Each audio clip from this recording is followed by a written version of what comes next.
It's a beautiful morning, isn't it? Thank you for staying with us as we serve you the news review. Guess whom the Nets just dragged in? Bernisabu Bedu Lanza. Good morning. Good morning. Good morning to you all. And I hope you had a good weekend. And it's good to have you back with us here on the AM show. How was your weekend? My weekend was great. I had a lot of rest. You did? Yes. Okay. Did you? Yeah. I tried. I tried. Sunday was Holy Trinity Sunday for us Catholics. And yes. Oh, not only Catholics. Not only Catholics. Oh, you know, some of these things, sometimes you have to be careful because you don't. It's not everything we do that others replicate. Okay. So I usually stand by what. Sure, that's okay. But that's what I'm telling you. Did you? That's what I'm telling you. No, I mean, we all know it's on the Christian calendar. I don't know how you commemorated it though, but it's something that we also pay attention to. Yeah. Alrighty. Okay, so quite a number of issues to get into this morning in the papers and beyond. How about we do that? Daily All right, let's start with the Daily Graphic. You know, I like it when the Daily Graphic rebranded, you know, and sometimes it's very voluminous. There are other times it's... yeah, that's my pal on Facebook. Okay, let's go to the papers, please, shall we? On the front page of the Daily Graphic, be measured in expectations. And this is coming from the Asantehene to labor unions. We know quite recently there's been a lot of calls over salaries, over allowances. And, well, the Asantehene says, well, be measured, but government must ensure equity. And he was speaking at the 56th Special Congregation of the Kwame Nkrumah University of Science and Technology in Kumasi. I'll be going into details of that story shortly, but let me bring you the other stories on the front page. NDC marks 30th anniversary, repositions for 2024, and consolidate democracy devoid of impunity. The Attorney General charges African countries. So let's get into that one on the Asantehene's call to labor unions. The Asantehene 2432 has called on all labor unions and civil society to be measured in their demands of government.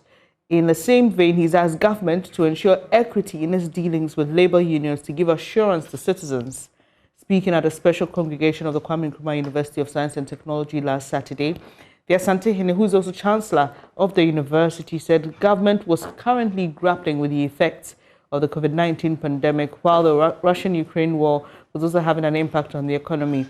And quote, I'm not a student of economics, but I know that resources are always limited, and therefore we cannot have what we want all the time. I call on the University Teachers Association of Ghana. It was quite specific, obviously, because he was speaking at a university. Exactly. And all other unions on our campuses and civil society at large to be measured in their expectations, particularly at this time when the global economy is battling the effect of COVID-19 and the Russian-Ukraine war. Also, as the good book says in Luke 10:7, the labor deserves his wages. I urge the government to continue to ensure that equity is manifestly done and the citizenry fully assured and satisfied. Ayo. We'll see how the teachers' unions react. We've heard a few things already. In as much as I agree with him to the extent that we're not in the best of economic times, I will also say that it depends on how we prioritize as a people. You heard me on Friday talking about our priorities and what we are sinking money into with all the woes we have to grapple with. So. And time and again, interacting with, Utah, how long was it? Over a month, 2 months of their strike.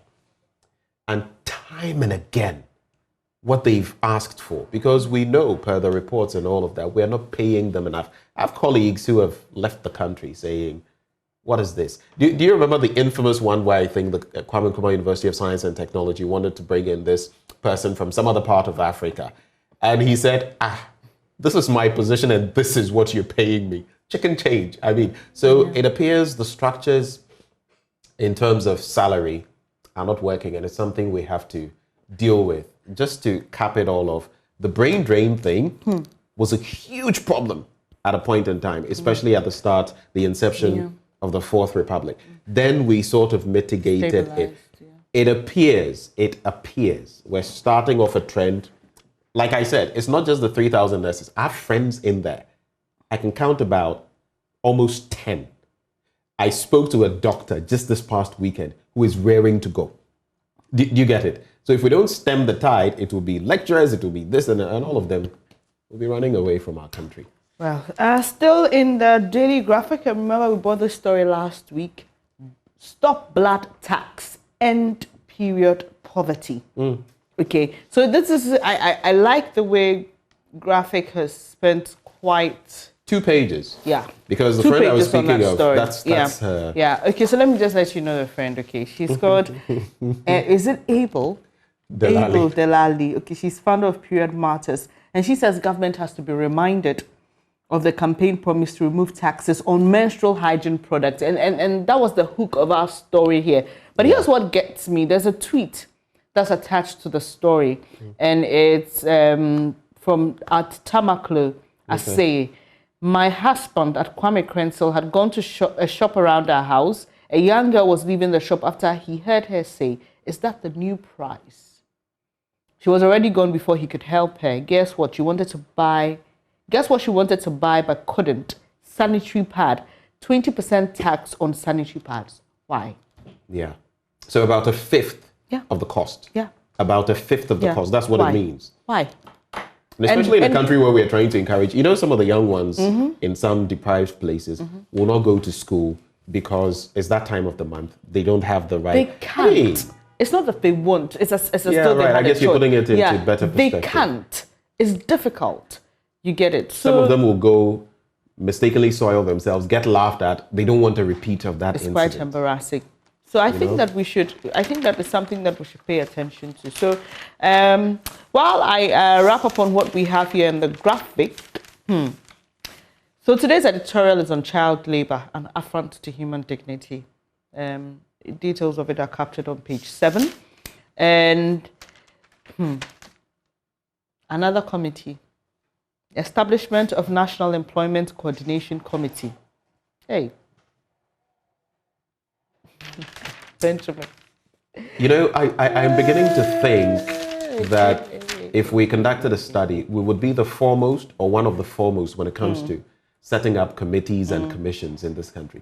We set up committees for everything, but their work gathers dust. I remember listening to Newsfile over the weekend and talk about, the 2010 Constitutional Review Commission. Some of the proposals, it makes for very interesting reading, but it's been gathering dust after the white paper for about 12 years. About 12 years. Yeah, the nation of committees, isn't it? But let me just focus on this one, health, spread of rabies. Yeah, I was just looking at that. Yeah, it's something that you should be considering. Interestingly, on my way to work this morning, we were discussing this issue because I was talking about an experience in Akosombo where a young, beautiful girl died because she was bit by a dog, and the owner said, "Oh, don't worry. My dog is vaccinated," and the parents took his word for it, and the little girl died. And if you've ever seen a video of somebody infected with rabies, oh my word, it is terrible. It's one of the worst ways to go. It is terrible, and for a parent, I can imagine watching your child, and you are helpless because every parent wants to help their child. Yeah. You're helpless. This child is behaving like a dog. I mean, if you haven't seen a video foaming at the of mouth, some acting drooling, all erratic, being aggressive, I just cannot for the life of me. So it's a problem here, and the story is by Philip Afeti Koto. And look, early medical care is needed, okay? And for those of us who own pets, dogs, cats, okay, just do well to visit the vet. If you cannot afford it, don't own one. Again, systems. A lot of people, apart from the stray dogs on our streets, and that's another menace that we ought to deal with because one of those could chase you, bite you, and anything could happen. But a lot of people with pets don't even give them the requisite, medication. They think, oh, it's just a pet. I keep it, I feed it, that's it. So they don't give them the requisite shots that they ought to be taking, and they become a risk to everybody. So let me just let you know, okay, that the incubation period for rabies varies from 1 week to 1 year. Yeah. So it could trigger at any time. That's a long time. That is a very long time. So you know what? Just don't risk it. If you've been bitten by a dog, just go to the hospital. Nothing stops you. Anti-rabies shot. Yeah, just get an anti-rabies shot. My curiosity, though. Yes. So felines and canines. It's not, I think even when you look at the range, I may be wrong, but I think even bats could also, give you rabies. All of those in those families. I think bats can also carry it. I could be wrong. But I was curious. You know how tetanus and all, and you go to, and it's usually, I don't know whether the rabies shot is free or whether you have to pay something. You know, some of these things to make it more accessible to people, or I remember some time people ago, want to come and get there were even concerns that we didn't have enough in the system, but I think that's been sorted. So, I mean, I just think that this is something we should just throw in there. And I know a lot of parents are watching. You don't want to take it for granted, okay? Once your child reports of a bite, or even if they don't, children are interesting. Sometimes they may never tell you. Right. So just take some time to watch your kids. If you see any marks, just go to the hospital and save yourself all that stress of having to watch your child die helplessly. So, Benjamin, like I was saying, today's daily graphic is quite voluminous. There's this one, which is the big issue about addressing food insecurity. And it's got opinions from different people. We have the CEO of the Chamber of Agribusiness, Anthony Morrison, Edward Carraway, General Secretary of GAWU, Mabel Kwashi, she's a fish farmer and processor, and Kwesi Adai-Mensah, a doctor who also lectures. So, Benjamin, I know that we are concerned. We were discussing the latest inflation rates, and we are being told to brace ourselves for the worst if what's happening in Russia and Ukraine doesn't end anytime soon. In fact, we brought you a story in one of the papers last week where Russia was saying that it's willing to create a backdoor for Ukraine to try and pass some food through a backdoor to export to the rest of the world. So if that doesn't happen anytime soon, Benjamin, we are likely to see some problems with food. Every time you go I don't want to mention the name of the mall, but every time you go, the price of their bread increases. It's like every 2 weeks because of flour. Yeah, because wheat and flour. Yeah. And but I'm still checking the authenticity of this. I think it could be true, but I've seen images of the Rwandan president, Paul Kagame, saying, look, it cannot be that 44 million people in Ukraine produce, enough to feed 1.4 billion people in Africa when it comes to. So his country is about to embark on a drive for food. That's a good response. Self-sufficiency. That's a good response. That is what I want to see from our leaders. But it's always, that's a good response. You see, we've become an excusing leadership. We would rather pass the buck than say, hey, it's happening during our tenure. Let's face the situation and deal with it. And but come to think of it, we shouldn't be here, should we? No. We shouldn't be here. We shouldn't. One village, one dam, planting for food and jobs. Raring. If they were working as planned, we shouldn't be here, I don't think. You're right, Benjamin, and this is a conversation we've been having, especially with Anthony Morrison and Edward Carraway, who are regular guests here when we are discussing agric and food-related issues. So there are major concerns that if we do not address the situation now, we could have a problem on our hands. I remember November last year, they predicted that we were going to be hit by, some hikes in the food prices. The agric minister came to say, oh, don't worry, it's normal. There was a drought last year and it's affecting us, but we should stabilize by January. But in January, we saw the prices go up again, and it's been on an upward trend. Our Living Standard series captured that people go to the market and they have to keep adjusting their lists. Because yesterday you went, it was 300 cedis, today you go, it's 350 cedis. So I just think that is something we need to pay particular attention to, because, Benjamin, whether we like it or not, this is really affecting people. There are people who work by day in this country. They're paid 15 cedis. You ask yourself, with the current trend, what can you afford? Right. With 15 cedis, if you're eating breakfast, lunch, and supper, tell me what you can. You'd probably want to do what some of the people we've engaged have told us that they do. You eat once a day and you spend all of it on a bulk meal. Maybe you buy kenke and quite a bit of fish, and that's your... I don't know how this will, but maybe by choice. Yeah, but the interesting thing is most of these people who are paid by day do a lot of rigorous work. It's labor intensive. Yeah. So you're asking yourself, if you were sitting in an office crossing your legs and eating a meal a day, it's not a problem, but somebody who's holding a mattock or a shovel, who's doing all this hard work, eating once a day. I mean, do you know, on a more serious note, what I was about to add was, on a more serious note, I mean, if I look at over a month now, I've practically eaten one good meal in a day. And then maybe a little top up when I'm being very serious. Yeah, but it's one meal. But it's okay. But like I'm saying, you see, that's why I'm painting the picture. You're not the guy who is mixing cement and carrying it on his head. So my that's point why I'm saying is, this is me. Imagine the person who is doing that. Exactly. And whether they can cope with, such a situation. Okay, Benjamin, let's bring the other papers. But anyway, but the NDC is 30 years. So yeah. Do you have the caption? They've had a lot to say. It's in one of the papers, most definitely. It's So NDC needs a new center of power after 30 years. We'll get into that. Okay. A quick one, just because I was thinking through, I thought I'd seen it and I was right. Bats are the leading cause of rabies deaths in people in the US. Okay. So there are, and it says bats should never be kept as pets, in case you have some of them. Why would you even keep a bat as a pet? Yeah. But there are these gigantic ones. I don't know whether they are from Indonesia or whatever. Have you seen those before? No, I haven't. They're as big as dogs. Yes, a bat. No, haven't. As big as a dog. That would horrify some people too. All the bats I've seen are 37 and Burma Camp. Okay. The really tiny ones, yeah.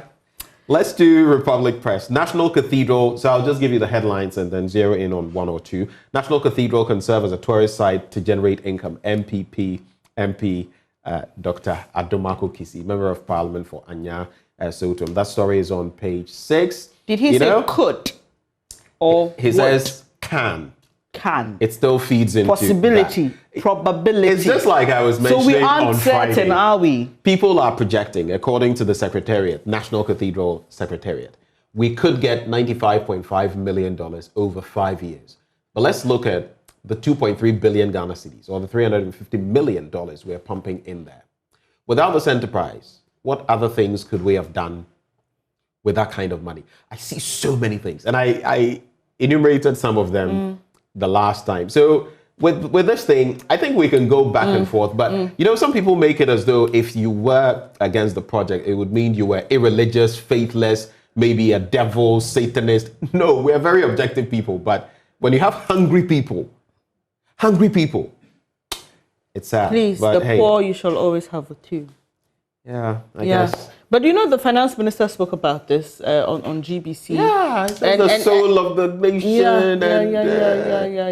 It could take away from our spirituality. Seriously? Yeah. With all the churches we have in Ghana, every how many square whatever, you'll find a church in Ghana.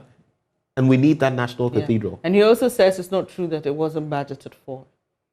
There were concerns that we didn't have specifics. And it's one of the things we're pushing for until we saw some of the leaked documents detailing how much we've spent so far. He says it wasn't leaked, that this was obvious. It went to Parliament, and we're also importing stones from Israel, and all of that. But Sir David Ajay and his group, I mean, I don't have any money if you're that's the work my own father did while he was alive, so that's fine. But 32 million Ghana cedis.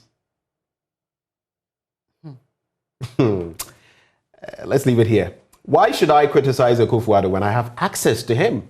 Paul Adomotri has been responding to critics. Say what? Repeat says, that. Why should I? So people have said, you seem to be criticizing. Okay, so is he? Can we go into the details of that? So I'm interested. You want to know? Okay. So is he saying that because he has access to him, he won't openly criticize him, or he won't criticize him at all? I don't know, but I don't know whether this is surprising to you. He's board chair. You read the story. Anyway, Paul Adomotri, host of Good Evening Ghana, has conceded to criticisms that his perceived harsh and controversial editorials are fueled by his disdain for the NDC and its members, as well as his dislike for people whose opinions he views to be against the interest of the Akufo-Addo government. He has conceded. Adomotri confirmed on Thursday, June 9, that he is anti-Mahama an NDC and sets up his show to prosecute issues that align with his interests, which is to protect the Akufo-Addo government. Adomotri justified his decision with the reason that he had direct access to President Akufo-Addo and would use that channel to communicate his displeasure to him, if any. Okay. So it's his choice. Okay, so that answers my question. So it's not as though he won't criticize him, but because he has access to the president. But I wonder who he won't have access to in this country. Did he not have access to Toby Apede, who he refers to as someone he had a good relationship with? He got the BMW 7 Series from him, but he openly criticized him. Right. So what's the point here? Are you trying to do a logical analysis of this? No, I'm not. I've gone past that. Let's move. I'm just saying I have gone past that when it comes to Big Brother Paul. Okay. Anyway, there's also Asantehene supports Okweu United Division 1 League drive. Okay. Kaswa School closes down. You should take a look at this one. Over COVID scare. And that's another issue. Yeah, and today we are having a conversation about COVID. Exactly. And you need to join that conversation. We want you to understand why it's important that we pay attention to COVID. I remember when we were talking about the monkeypox, Dr. Franklin Esiedipekwe said, I know people are concerned, but let's not lose sight of the bigger problem, which is COVID. It's still lurking.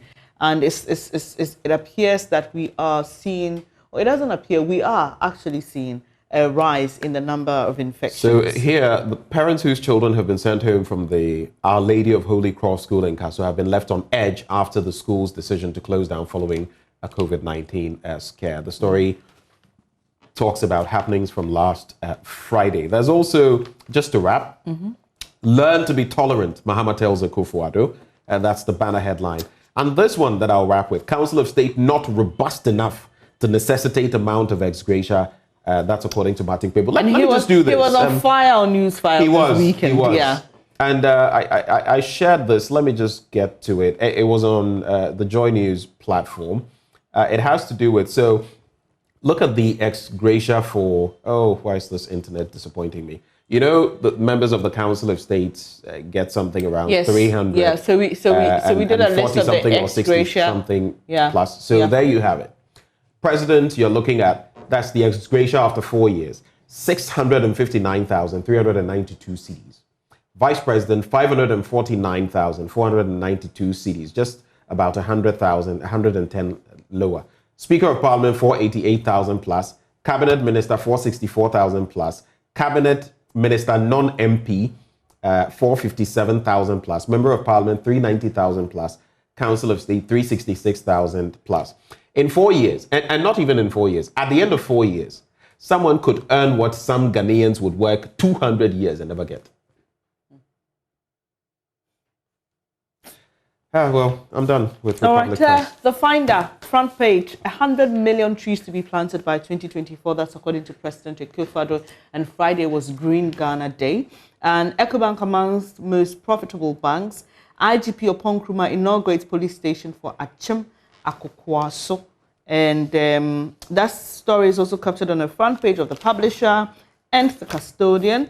But this one, tourism is key to jobs revenue, President Akufo-Addo says, at reopening of renovated National Museum. And that story excites me. I think we should visit the place together, Benjamin. What do you think? I mean, the National Museum, not the Cathedral. No, because I was about to tell you I've been there a few times. The National Museum, okay, so the president reopened it. Right. And I think it's something we must begin to encourage, honestly, local tourism. It's been in a bit of a state. Yeah, local tourism. I mean, beyond the state of such places, I think that there are a lot of Ghanaians who don't believe in or patronize these places. But it's very refreshing. It's very therapeutic. I don't know how many tourist sites you visited in Ghana. I've visited quite a number. The Mole National Park, the Wuli Waterfalls, the Kakum National Park. I just think it's something we should do. It just helps us get, acquainted with ourselves and what's around us, We're not doing enough when it comes to intra-tourism. Yeah. And it hurts because there are so many things we could monetize. Yeah. Because what we generate internally from tourism, that alone could do a lot for us. I feel if we managed intra-tourism, now that you bring it up, maybe we would have no need for something like the e-levy. I'm telling you. Yeah. But we're not doing that. And that's something one of these days I'm going to go hard on. Tourism. Okay. Daily Guide? Yep. All right, so $10 million to renovate tourist sites, according to another story you were doing. But this one, Oforiatta accounts for COVID expenses, story on page 6. No, it's not that he has accounted. He will be accounting. That story is on page 6, and it says... Finally. Minister of Finance Ken Oforiatta will appear at the dispatch box in Parliament on Thursday to brief the House on the expenditure incurred by the government since the outbreak of the COVID-19 pandemic in the country in 2020. He's expected to be quizzed on the amount taken from the Ghana Stabilization Fund after the House approved a request from him to lower the cap from $300 million to $100 million to support the coronavirus alleviation program. And I'm sure there'll be quite a number of questions to answer on that. But something else of interest, 7 students suspended for smoking shisha. Did you see that video? Hashish. Did you see the video? I've not spotted the video, no. Okay, so these girls were in their school uniforms, dancing and smoking and, you know, all happy and gay. So the school authorities were alerted, and it's problematic because they were in their uniforms, you know, and we are told later that they broke bounds, and the parents were called over to the school and they were suspended. But here's what I thought when I saw that video. I asked myself, do these ladies know that just one puff of that shisha is equal to smoking about 20 sticks of regular cigarettes? I hear when you do it for a period of time, you've done about 1,000 or so cigarettes. Do they understand the impact this has on their health? That's or they're just serious. doing it because it's a trend, it's fashionable, it makes you look like a certain kind of a person? What kind of person? Oh, you're puffing out all of this from your insides, and what kind of person? Because they like to identify, you know, with a certain class, with a certain group, and this is what people are doing. But this is illegal. The last time I checked, it was illegal. Exactly. So, but you go to a lot of pubs and stuff, and it's right in your face. That's the whole bit. It's right in your face. People are doing it at the entrance. They're doing it inside, and so what's illegal about it? Benjamin, so that's the problem. So we talk about people exporting soya beans. It's right in our face. It's like, you know, what's happening? Why can't we bite for once? Why can't we? At least we are not rabid on the ball. But 3 gentlemen were involved, 3 men. They invited the youth, and they have also been accosted by the police. And I'll wrap with these 2. UK Parliament summons 4 MPs. Guess on what? On LGBTQI, the bill in Parliament. And this is trending on social media. How does this... So the UK is summoning us Commonwealth. No, I get it. If you read the story, you get it. I get it. I've read, but the whole thing leaves me with a bit of, you know, Big Brother. For me, and let me be blunt, the vestiges of colonialism, I am very passionate about those subjects. And when it comes to, you know, who the heck are you? You know, basically. Big Brother. But it is because, again, like I always say, we've not managed our resources well. We've not managed our economies well. Do some of these countries tell Saudi Arabia what to do? They can't, and they don't, because they are independent in the true sense of the word. For us, they can get up and tell us anything and summon you because you're tied to their purse strings and to the Bretton Woods institutions. Yeah. So talking about that, you remember on Friday that story about billboards promoting LGBT, right? The one that was pulled down, being pulled, and the story was done by the BBC. And the comment section, I'm also interested in what other people think, and there were many people from other African countries who actually saying that Ghana has done, you know, what other African governments have been scared to do, with regards to, you know, making a move like that. And there were people who were saying that go to Saudi and tell them that we've seen that we've seen that warning over Qatar, you know, the upcoming games. And, don't come and. I mean, you know, football. It's clear. I mean, here's the point: you believe what you believe. But let people also, that's the argument. You believe what you believe, but let people also believe what they believe. And so, well, we'll see how it goes. But Qatar has sent a warning that, look, don't blame us. If you bring that thing here and if have you're caught, It's like Malaysia. You do certain things, they Yeah. catch you. Yeah. 50 pick MPP forms, and that's it for the daily guide. Okay, so let me just quickly bring what's on the front page of the other paper so we wrap up. Shrash calls for improved social protection systems. Very important. Akufo-Addo leads nation to green Ghana and commends lands minister. Isikwe hot over harsh fees. I don't know if you've seen that. I haven't. Sheikh Isikwe. Sheikh Isikwe is hot. So this one says the story is on page 3, yeah? The printout was not too saw, clear. is this not the story? Yeah. So people, I'm just trying to look for the amount. Okay, 39,000 CDs for new pilgrims. Yeah, and people are saying... That is if this is your first time. Yeah, 39,000. You know, Saudi Arabia has also had some caps and all of that. And now I think people, those from the West, you don't go through an agency. I think you have to apply directly and all of that. Yeah. So let me end with this one. 450 million CDs invested in flood control measures. That's the president has been telling us of that. Yeah. It would also be interesting, these 450 million, in terms of value for money, how much have we achieved? It's just like telling us, 80%, whose statistic anyway? 80% of the trees we planted last year survived. Who did the analysis? Which report showed us that 80%? Where are the 80%? Lots of verifiable. You have to make it verifiable. Anyway, it's now time to do sports. Yeah, let's bring in a certain Muftau Nabila Abdullahi who likes, doing the sports, and I'm sure he's going to be talking about our 4-1 thrashing as well at the hands of, Japan. That was not a good one. But also, there's this picture trending. I don't know if Muftau will be able to tell us if it is true or not about Asante Kotoko receiving their trophy in a certain Abubuya. And I don't... Steer clear of Kumasi Asante Kotoko. Come and let us know if that is accurate or not. We are interested. And the medal, Ghana Football Association. Charlie, you saw the one for the women, right? The women's league. No. Look, I did visual arts. I did visual arts in high school. And I want to believe and maintain that there are people who could have done a better job locally. This is a not. On that note, we veer into sports. Do stay.